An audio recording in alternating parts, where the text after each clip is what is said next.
Hi, ఈరోజు నేను బోటి కూర చేస్తాను. బోటికి మంచిగా 3-4 టైమ్స్ మంచిగా వాటర్తో కడుక్కోవాలండి. దీంట్లోనే ఒక పెద్ద ఆనియన్ వేసుకోవాలండి.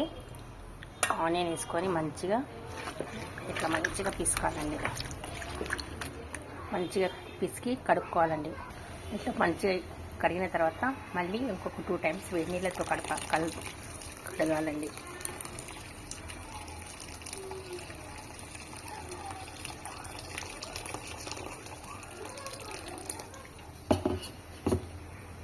ఇట్లా వేడి నీళ్ళలో ఒక 5 మినిట్స్ పెట్టేసేయాలండి. దాని తర్వాత మంచిగా కడుక్కోవాలి. ఇలా చూడండి, నీట్గా కడుక్కోవాలండి. కడిగిన తర్వాత ఇంకా కుక్కర్లో వేసుకుందాం.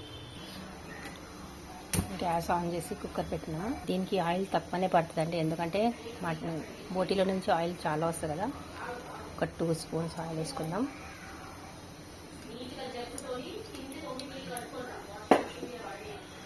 ఈ బోటీలో మనం ఆనియన్స్ వేసాం కదా, ఇంకా ఆనియన్స్ వేసే అవసరం లేదండి కూరలో.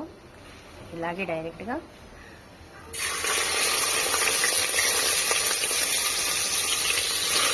వేసేసేయాలి.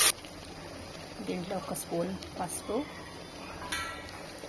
ఒక 2 స్పూన్స్ అల్లం వెల్లిగడ్డ పేస్ట్,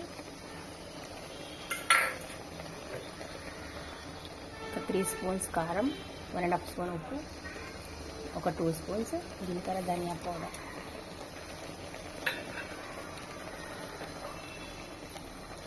వేసేసి బాగా కలుపుకోవాలండి.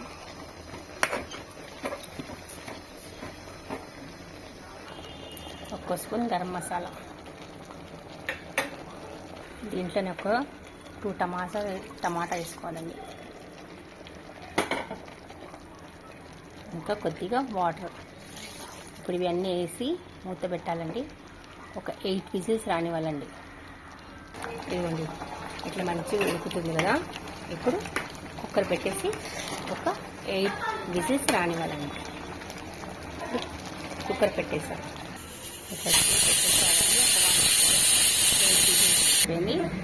కర్రీ అయిపోయింది. కొత్తిమీర వేసేసి తినిపెడతాం. Sunday special boti curry, keema tomato methi ready. Thank you. Like చేయండి, షేర్ చేయండి, కమెంట్స్ చేయండి. Bye bye.